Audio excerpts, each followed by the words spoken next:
Hi everyone, it's me, Carrie. So let's speed run through a Total Firey Island book reading. Remember, TFI is the predecessor to BFDI. So last time we read book 15, which was the first part of the hurdles contest, and if you remember, it left us on a cliffhanger, where out of the final 4 contestants, Pencil, Bubble, Ice Cube, and Snowball, Snowball was the one who couldn't jump over the hurdle and he was about to be pushed into the out region, which would put his team, the Yelling Beavers, up for elimination. And then it says to be continued. So now it's time to see what's the continuation. In Total Firey Island 16.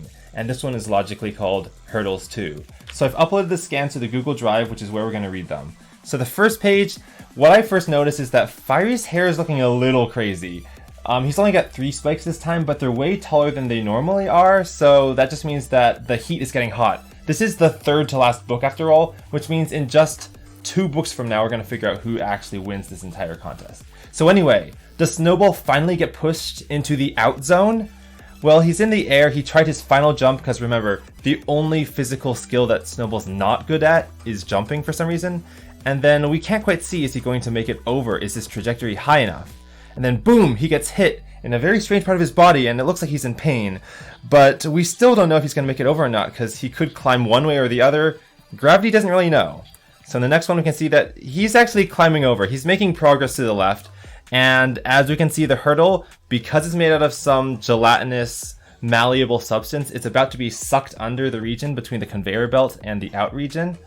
But as that's happening, Snowball is just scrambling to get on the left side of that hurdle. He's literally kind of teeter-tottering like it's a balance beam.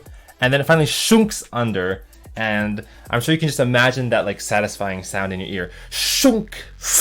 Kind of like that. And he's just left hovering in the air because I guess it shunked down faster than gravity. So he's just hovering and you can see his feet are maybe 6 inches above the ground. And if they make contact, his team loses. Which is him and Ice Cube, I believe. So his feet are just kind of there, very awkwardly. And then he bends them forward. See, this is the strategy. Bend your legs forward and then maybe you'll land correctly. And it looks like he does. Look at that. See, his feet are what make contact first on the conveyor belt, even though his body, 90% of his body weight is over the out zone. This is very precarious. Like, it does not get more precarious than that. And in the real world, you would not be able to recover from that. But in the fake world of Total Firey Island, he's like, this whole part of his body is like 1 inch above the out zone, but he just goes, shoomp, I'm back up, and I'm ready for the next hurdle. So I guess he succeeds. So if you were a Snowball hater from the last few books, which I could understand, I guess today's not your day because he succeeds. And he goes, yeah, I did it! And then, right when he's only thinking yeah. You know, like Garfield, how Garfield the cat never says anything, he only thinks in thought bubbles. That's what Snowball's doing. But he does open his mouth, which is weird. So then the announcer just says, let's speed it up a little, and then pow!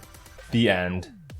So it's just, as soon as he thought he overcame his hurdle, literally, the spiky one came and it hit him so hard. But you can see that they're made out of foam, so they flex a little bit, which is nice because I don't want anyone to actually be impaled by spikes. That's way too violent for this cartoon.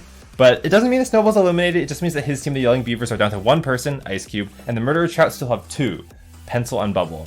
So meanwhile, Pencil's jumping over this cloud-shaped hurdle, cool.